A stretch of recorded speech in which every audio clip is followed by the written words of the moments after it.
Oh, no, Carlo. Don't tell me you took this for the sake of art. Martine, did you ever see these pictures? With you in front of the camera and me behind it, we cannot go wrong. You really do take some very interesting pictures, Carlo. Yes, it looks like I will have to bring in some magazines to keep you occupied while I'm busy. Don't bother. How could I be bored when I have such fascinating material, such as this, to look at? Yes, they are good, aren't they? Especially for someone who doesn't specialize in architectural photography. Oh, I see. These are architectural studies. Yes. Just take a look at the composition, the juxtaposition of angles, the contrast of light and dark. Good decorating is having a contest, and this is my submission. Oh. You took pictures like this to enter some silly contest? Yes. Don't give me that. You could care less about composition and dark and light, as you said. Your interest in locks and bolts goes no further than trying to find out the way to open them. I admit that I have an affinity for the subject matter. I guess it's hard for one to change one's way of life. Those pictures are your homework. You want to rob the Whitney house, don't you?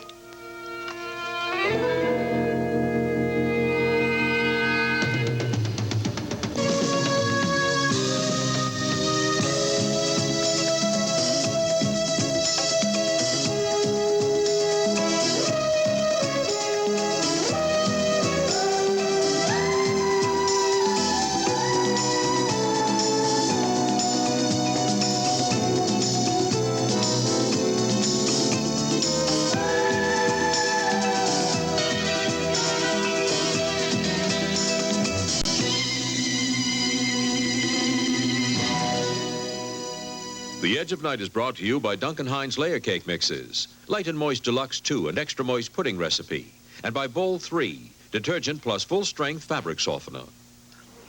We climb Moose Mountain. On your elbows? Think that's easy? Well, washing that sweatshirt won't be. It needs a good old-fashioned cleaning. No problem. Come on. You do something old-fashioned. I get an old-fashioned clean plus softness with Bowl 3. An old-fashioned clean from a detergent with a newfangled fabric softener? Absolutely. Bowl 3'll clean this. And get it soft. If I see it and feel it, I'll climb Moose Mountain. Everything looks like you stayed at home. That's an old-fashioned clean. Now, feel it. Oh, snuggly soft. No static cling here. I see it and feel it. So, Start climbing. Bowl 3 for an old-fashioned clean plus a newfangled fabric softener. Got a minute? Duncan Hines got a new idea. Delicious desserts with American dash. With just one pan, one Duncan Hines mix, no more than 3 ingredients, no more than 35 minutes of your time, you can make this lemon and luscious dessert easily. Start with Deluxe 2 Lemon Supreme Cake Mix. Bake in a tube pan, cool, split the cake in 3 layers, spread prepared lemon pudding between layers. Frost with whipped topping plus remaining lemon pudding and serve. Wasn't that easy? This is delicious. You're wonderful. Duncan Hines Desserts with American Dash. In magazines now. Watch 'em dash through it.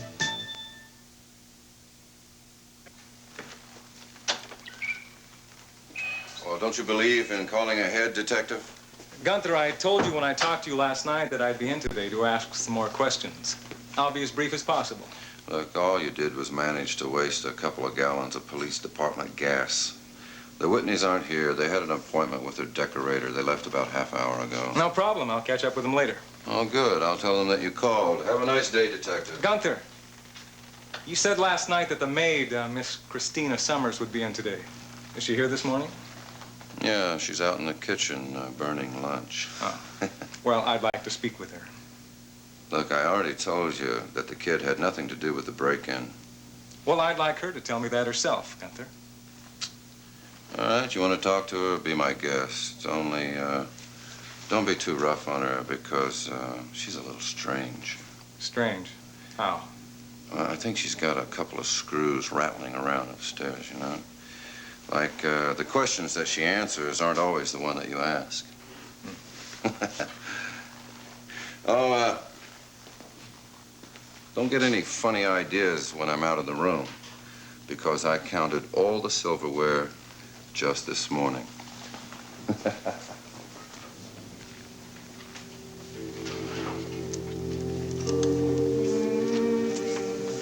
Raven Whitney, you are truly a beautiful woman.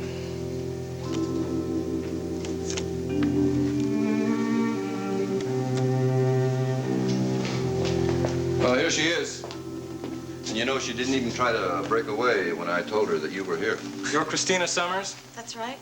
My name is Detective Damian Tyler. I'm with the Monticello Police Department. Gunther said you wanted to ask me a few questions about the burglary. Yeah, I'd like to get as much information as possible, find out exactly what happened last night. Well, all I know is what I read in the paper.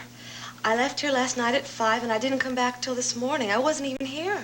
Well, maybe you could tell me precisely what you did with your time last night. Well, I was visiting my mother. We went out to dinner, went shopping, came home, watched a little TV, and then we went to bed. Look, ask my mother. She'll tell you. The number is 555-7734. Go ahead, Look, call. you can relax, Miss Summers. There's no need to bother your mother. I'm sure you're exactly where you said you were last night. Well, Gunther says that you think that I had something to do with that awful crime. It's not true. Well, you see, I was just teasing Chrissy, and she took me more seriously, that's all. Miss Summers, we know that you were with your mother last night, just as we know that Gunther and Mr. Whitney were in Chicago. Will you excuse me? I have an awful lot of work to do. But I do have some questions to ask you, Miss Summers. About what? Well, you were off last night. Is that your regular night off? Well, not exactly. Oh. Well, who suggested that you take the night off? I did. You see, Chrissy has become so conscientious since starting to work for the Whitneys that I practically had to twist her arm just to get her to leave. Isn't that right, Chrissy? If you say so. You see, I think it's bad enough that Mrs. Whitney and Mrs. Saxon came to be terrorized by that psycho. I'm only glad that Chrissy wasn't here. Well, that was a bad idea to give her the night off last night when you knew that you wouldn't be here. Seems like you were depleting the ranks. Well, I didn't know that at the time. You see, Mr. Whitney, his trip to Chicago, it came up very, very rapidly, and, well, I'd already given Chrissy permission to leave, and I knew she had some plans, see, and I thought it was unfair to ask her to change them. And it's just one of those things. Well, you know, I never did like coincidences, Gunther. Well, you don't have to like them, Detective, because that's just the way it came down. Can I go now? I've got some bread in the oven. It's going to be toast. I have one more question to ask, Miss Summers. This man who broke in last night, his name was Romeo Slade. Did you know him by any chance? Me? How can you even think that? Well, I'm just trying to cover all the bases. No, I don't know any men. And if I did make the acquaintance of a member of the opposite sex, he'd be a lot more respectable than that man. You don't know any men, Chrissy? Well, not yet. It's not easy when you're just out of the convent. Did you say convent? Our Lady of Perpetual Hope. I guess I didn't have the calling. You can go now, Miss Summers. I don't think I have any more questions to ask.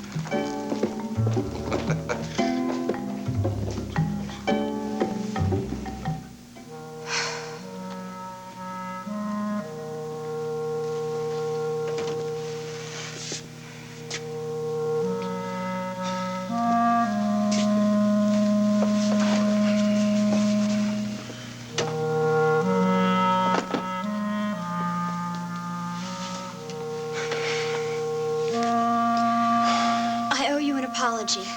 I owe you one. I acted like an A1 spoiled brat. I shouldn't have run out on the company like that when they were starting a rehearsal. I gave you plenty of motivation for you to react the way you did. No, look, I shouldn't have gotten that upset. I shouldn't have come down on you the way I did in front of the entire company. No, you made a lot of sense, and we both know that. Look, you've tried and tried and tried, but it's not enough. You want me to be better than I am. You want me to go out on that stage next week and dazzle that opening night audience. We still have time to work. You'd go to the wall with me, wouldn't you? Any day of the week. Kevin, you're terrific. But I know you don't want me to go out on that stage. Jody, if you do get up and things don't go well on the stage, it'll hurt you. I don't want you to be hurt. I love you too much for that.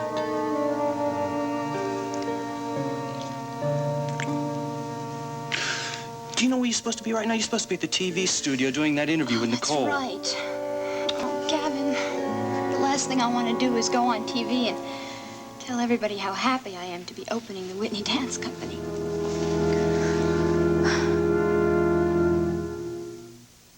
It's doing things together and giving friends a smile. It's everybody sharing that easy living style. Oh, the small town life tastes mighty nice. Let a smile fill your face. Taste Archway home-style cookies, the big cookie with the small town taste. Archway cookies are made with the finest ingredients and small town goodness. Taste Archway home-style cookies, the big cookie with the small town taste. Fresh in your store. What a mess. Cleaning out the kitchen cans, it's the worst job in the house. Why don't you try a better kitchen bag? Hefty, tall kitchen garbage bags? Even the wettest kitchen mess won't come through a Hefty. Hefty's inner security lining resists tears that let wet garbage seep through thinner, weaker bargain bags. Oh, I see you have a Hefty kitchen bag now. And a clean kitchen can. Hefty tall kitchen garbage bags. Even the wettest kitchen mess won't come through a Hefty.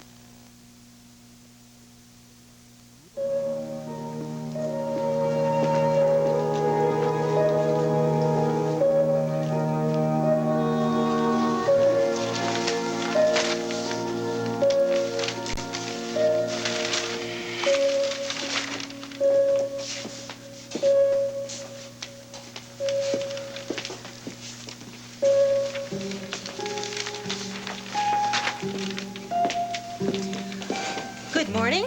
Hello. All set to do battle for your client, I see. That's right. Well, I just hope this thing doesn't take too long, that's all. You look bored already. But when you've been to as many of these preliminary hearings as I have, you know, sometimes I wonder why I didn't go to law school as opposed to the police academy. Think you could have made it?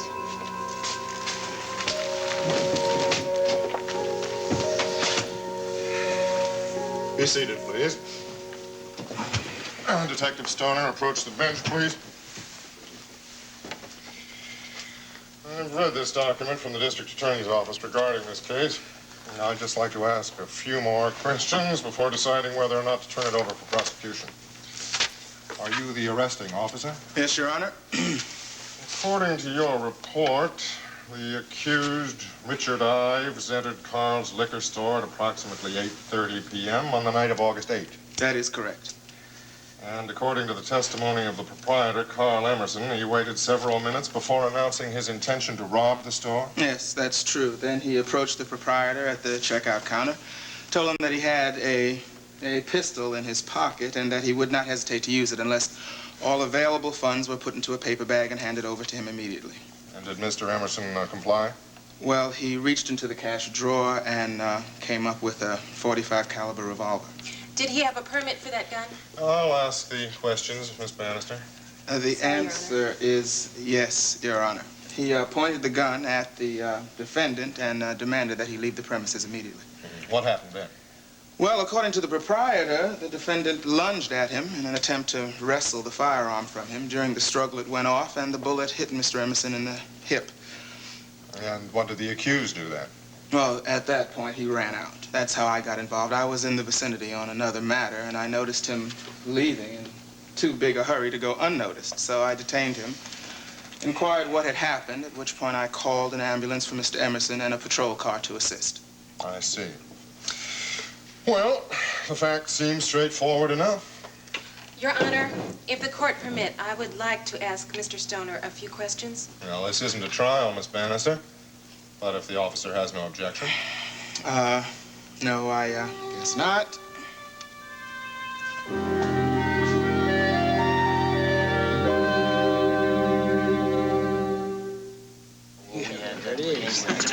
Good out of here. Hey, Mike, pass some milk. Coming your way, Gordy. Nice catch, Gordy. Rosie, I never miss. I think you just went into a slump. Get something quick, Rosie. Catch this, Gordy. Bounty starts quicker. Wow. So you finish quicker. Hey, you mean only Bounty works that fast, Rosie? It has to with all the big league bumblers like Gordy around here. Come on, I'll prove it. A top challenger here and Bounty here. Hey, Bounty starts working a lot quicker. Like I said, Bounty starts quicker. So you finish quicker. Gee, that's great. And now Mike will show us how strong Bounty is. Huh? Mike, put that pie on here. Boy, that is strong. We're convinced, Rosie. Bounty's the champ. Around here, it's gotta be. Hey, Rosie, catch. I never miss. Bounty's a quicker picker-upper. Starts quicker, so you finish quicker. How about a bath, Tiger? Wait, it's too hot. Well, it feels just right to me. It won't to Davy. To a baby, just right means special care. Even his clothes have to be just right. So I wash them in this for that ivory snow softness. I think it's just right. Ivory Snow starts with pure soap. That's what gives babies' clothes that Ivory Snow softness. It's soft. Just right. Ivory Snow, just right for babies' clothes. Detective Stoner, are you sure that when Mr. Emerson pulled that gun and pointed at Mr. Ives, he simply asked him to leave? Well, that's what the proprietor told me. I wasn't there, of course. Isn't it possible that he did more than simply ask him to leave? Well, such as what? Your Honor, I would like to submit that the proprietor, Carl Emerson, used these exact words. Say your prayers, Sonny, because you're dead. Well, how would I know that? How would anybody know that? But there is something you do know about Mr. Emerson, isn't it? Wasn't he robbed several times in the past? Yes, that's true. That's how he got his gun permit. And in fact, he used that gun on at least 2 other occasions, wounding one would-be robber critically. Well, yes, I'm aware of that, but in neither of those occasions was he the offender. Detective Stoner, you know Carl Emerson. You know something about his reputation. Well, I know he doesn't like to get robbed, Miss Bannister. No, I'm sure he doesn't. However, hasn't he boasted several times in the past that the next guy who came into his store wouldn't live to tell about it? I suppose I've heard something like that, yes. And isn't it possible that on the night in question, Carl Emerson decided that he would revenge himself against all the other hold-up men who had ever come into his store, and that he intended to murder Richard Ives in cold blood, knowing that he could get away with it? Well, I'm not really in a position to say what was or was not on his mind. But do you think it's possible, Mr. Stoner? Because if it is, then when Mr. Ives realized Mr. Emerson's intentions, his action of trying to wrestle the gun away from him is clearly an act of self-defense. Should I answer this question, Your Honor? I wish you would, Detective, if you do have an opinion. Yeah, well, I guess I do. It is true that Mr. Ives did do what he did, which there's no excuse for.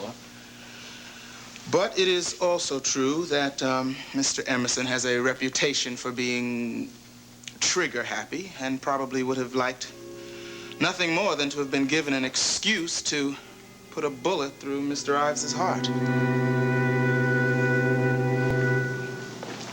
Jody, will you please relax? Now, this is just going to be a friendly little interview. It probably won't last more than 3 minutes of airtime. Judy, where do I sit? Just sit right here. 3 minutes. That's 3 minutes too much. Look, I'm very nervous about the opening, and I'm even more nervous about going on TV and telling everybody how wonderful it's going to be. Well, I'm not asking you to plug it. I should think you'd want to anyway. Don't you want a lot of people there? I don't think I have to. Sky Whitney has boasted about this so much, I'm sure it's going to be a sellout. Well, we can't miss, can it? It's the first dance company in Monticello. Yeah, but that doesn't mean all the seats are going to be filled every night. It depends on the quality of the dance company and how good I am. And right now, I'm very mixed up. You're still not sure you're going to make it, are you? I'm very torn. But now I know that my teacher, whose judgment I respect a great deal, doesn't want me to go on.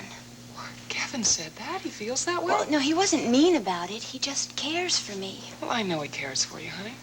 Well, he thinks I'm being pushed too far, too fast. Look, I hate the idea of disappointing so many people. But I can't figure out if I'll be disappointing them more if I quit or if I go on.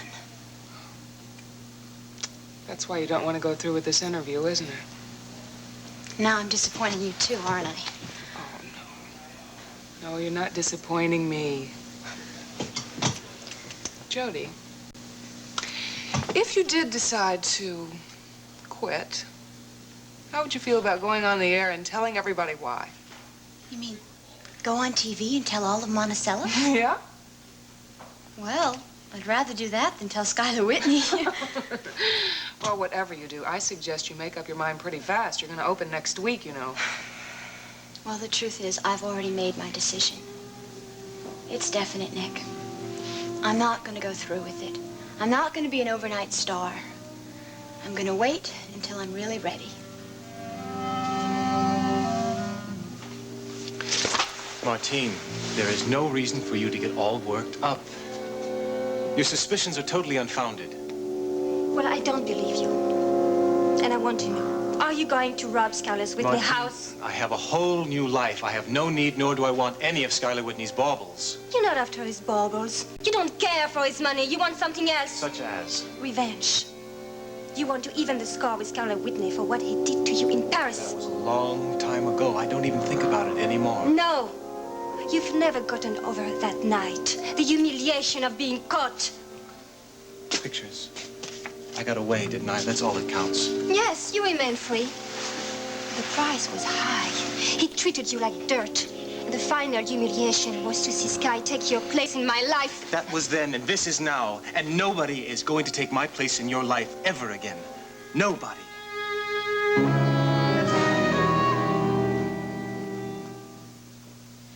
Here's your tea, Gunther. Oh, just put it down.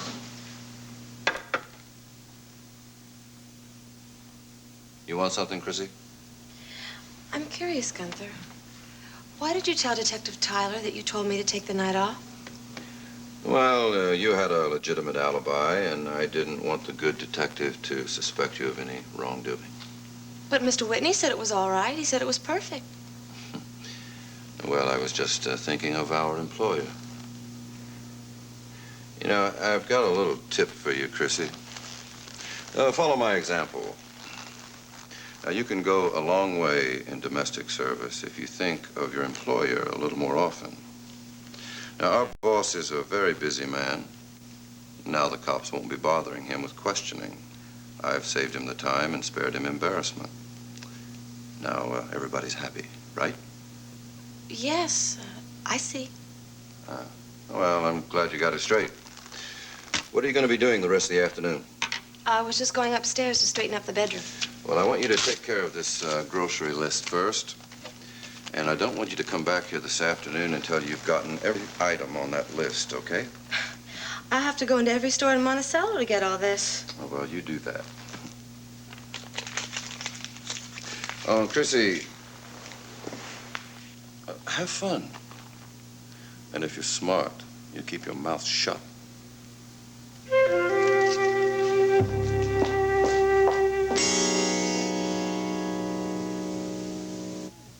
It's never felt better. My hair feels so good and healthy. Know why? I colored it, then conditioned it in a whole new way. With Nice and Easy and its brand new conditioner, Lasting Touch. I got all this beautiful color, yet my hair's better conditioned than before I colored it. The clincher? All that soft, shiny, silky goodness lasts. Lasts longer than with any other hair color, at any price. Nice and Easy. It sells the most. Now it conditions the most. I want an air freshener that lasts a long time. Renews It, Do's It. New Renews It lasts 25% longer. I want a freshener that adjusts for any room. Renews It, Do's It. Open a little or a lot. It depends on the odors you've got. I want a freshener that's priced right.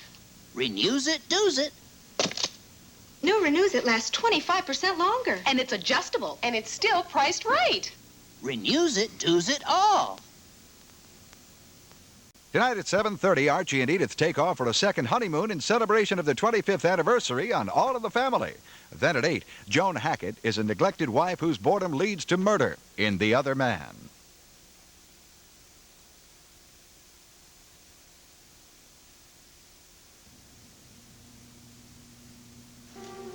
What's gotten into you? Don't you think for 1 minute I've ever forgotten what that man did to me, what he took from me, including you. Now, I may have robbed his house, but that man committed crimes against me which I cannot begin to forget or forgive. You have no choice. Choice? I paid the price. Now let him pay one. You can't. Don't you see what happened to that burglar? That burglar last night was in a whole different league, baby. I'm a whole lot better. He's dead. Don't you understand? He's dead. Yes, and you don't want to see the same thing happen to me, do you? No, I don't. Not you.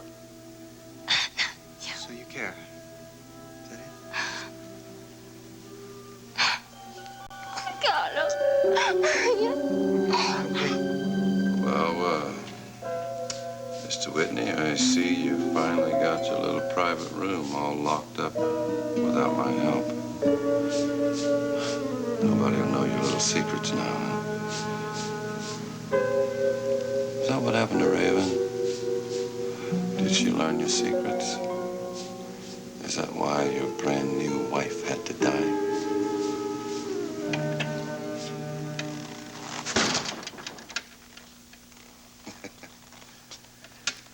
Well, now let's just find out what you're hiding inside this room, Mr. Whitney.